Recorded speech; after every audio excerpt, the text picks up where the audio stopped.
ব্যবসা করে অভাব নাই। আল্লাহর কাছে তওবা করো, আল্লাহ বড় দয়ার মালিক।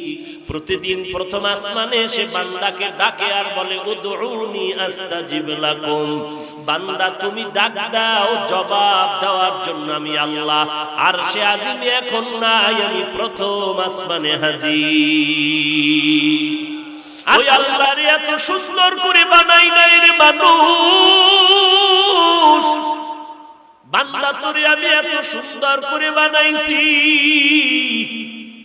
সূর্যটারে আমি আল্লাহ এত সুন্দর করে বানাই নাই, আমি আল্লাহ মানুষটা এত সুন্দর করে বানাইলাম।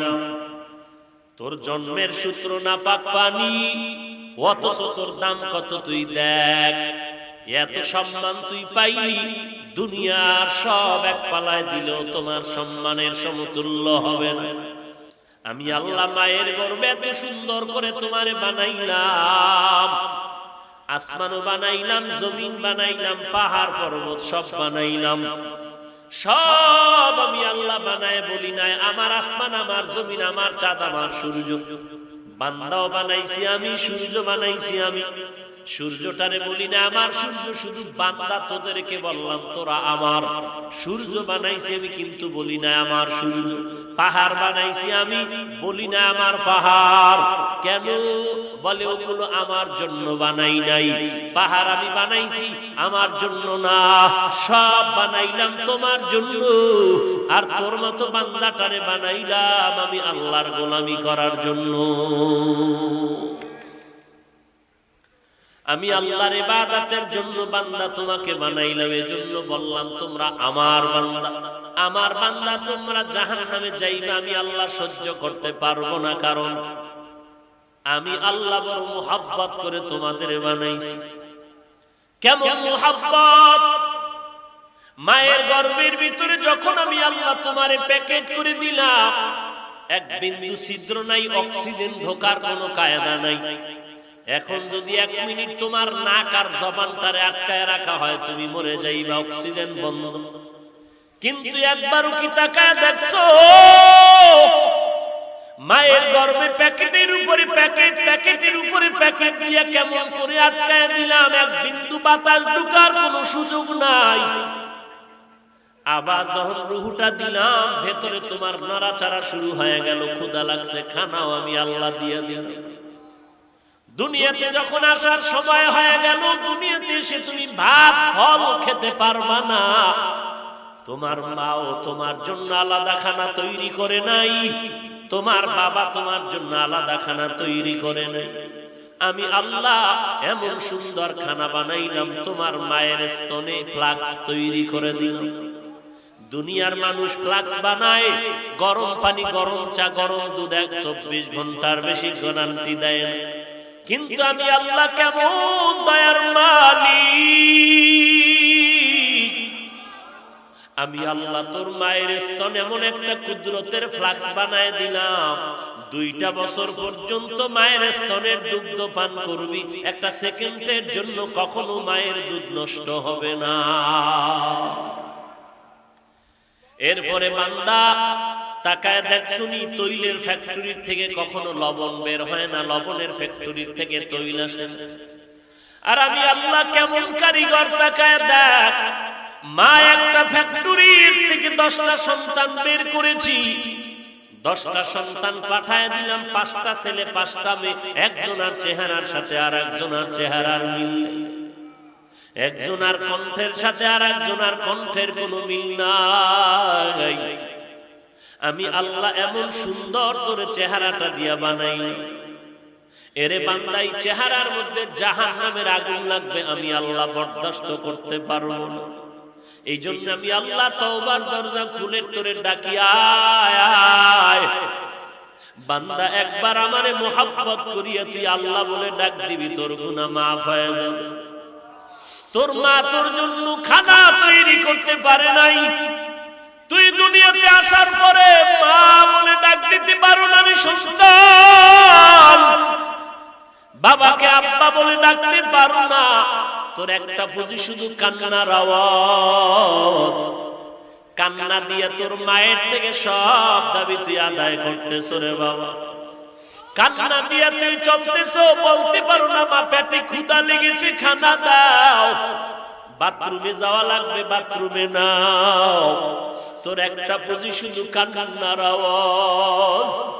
এই কান্নার আওয়াজটা দিয়ে তুই মায়ের থেকে কি দাবি করতেছো? এটা মায়ের ভেতরে একটা রাডার বানায় দিয়েছি, চুম্বক বানায় দিয়েছি।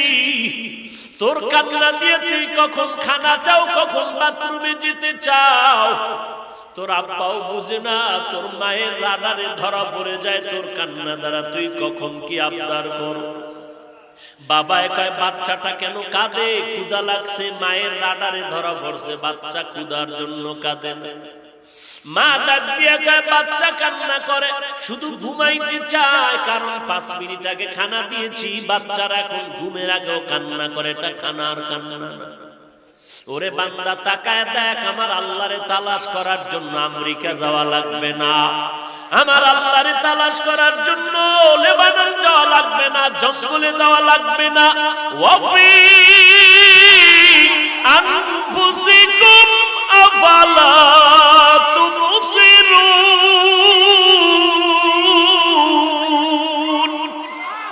এরে বান্দা তুই নিজের দিকে তাকাইয়া দেখ, তোর এমন সুন্দর চেহারাটা কে বানাইছে? তোর এত সুন্দর একটা কণ্ঠ কে দান করেছেন রে গোলাম? ওরে নিজের ভিতরে তাকায় দেখ, আমার মাওলার কুদরতের ঘেরান।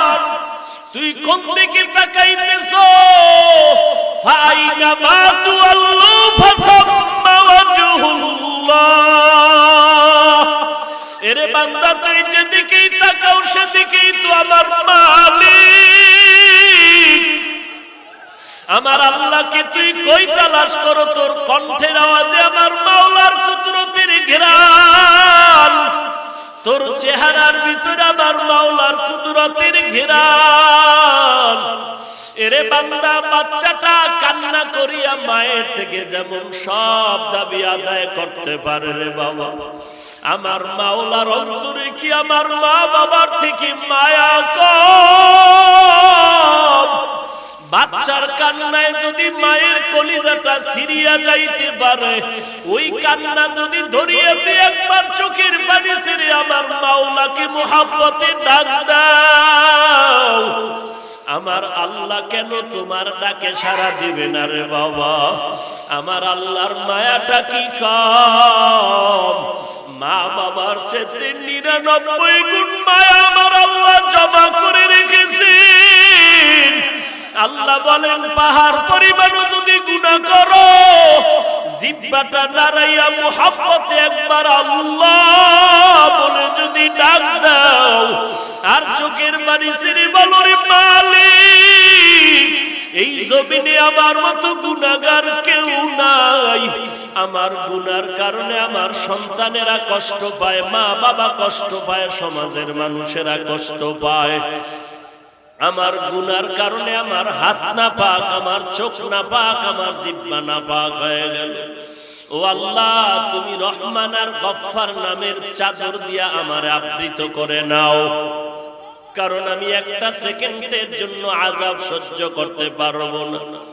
কেউ যদি আমাকে একটা চিমটি দেয় সহ্য করতে পারি না, কেউ যদি একটা বেতের বাড়ি দেয় ব্যথা পাই সহ্য করতে পারি না।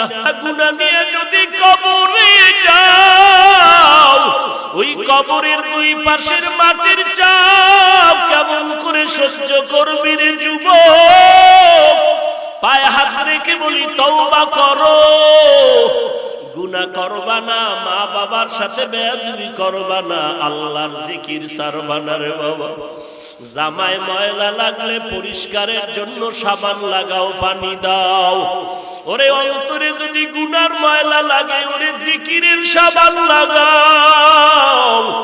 জিকিরের সাবান যত লাগাইবা কলবের ময়লা দূর হয়ে যাবে। আর কলব নামের আয়নাটারে জিকিরের সাবান দিয়ে ধুইতে থাকো। এক সময় দেখবি যদি জিকির করতে করতে কলবের ময়লা দূর হইয়া কলবটা আয়নার মতো পরিষ্কার হয়ে যায়, তখন দেখবি ওই কলবের আয়নায় আমার মাওলা, ওই কলবের ভিতরে আমার মাওলা পাকের মুহাব্বতের আওয়াজ, আমার মাওলার মুহাব্বত অন্তরে যখন ঢুকিয়া যাবে, তখন আর দুনিয়ার মায়া থাকবে না, গুনাহের কোনো আকর্ষণ থাকবে না। আল্লাহর জিকির করো, কোরআন পড়ো, মা বাবার খেদমত করো, আল্লাহ ওয়ালার দোয়া নিয়ে চলো। জবান দিয়া গুনাহ করিও না, হাত দিয়া গুনাহ করো না, চোখ দিয়া গুনাহ করো না, মোবাইলের গুনাহ থেকে বেঁচে থাকো। এরে যুবক, তওবা করো। তোমার আমার মতো কত যুবক নামাজ পড়ে, তোমার আমার মতো কত যুবক নামাজ পড়ে, চাকরি করে, ব্যবসা করে, অভাব নাই। আল্লাহর কাছে তওবা করো, আল্লাহ বড় দয়ার মালিক। প্রতিদিন প্রথম আসমানে এসে বান্দাকে ডাকে আর বলে, উদউনি আস্তাজিব লাকুম। বান্দা তুমি ডাক দাও, জবাব দেওয়ার জন্য আমি আল্লাহ আরশে আজিমে এখন নাই, আমি প্রথম আসমানে হাজির।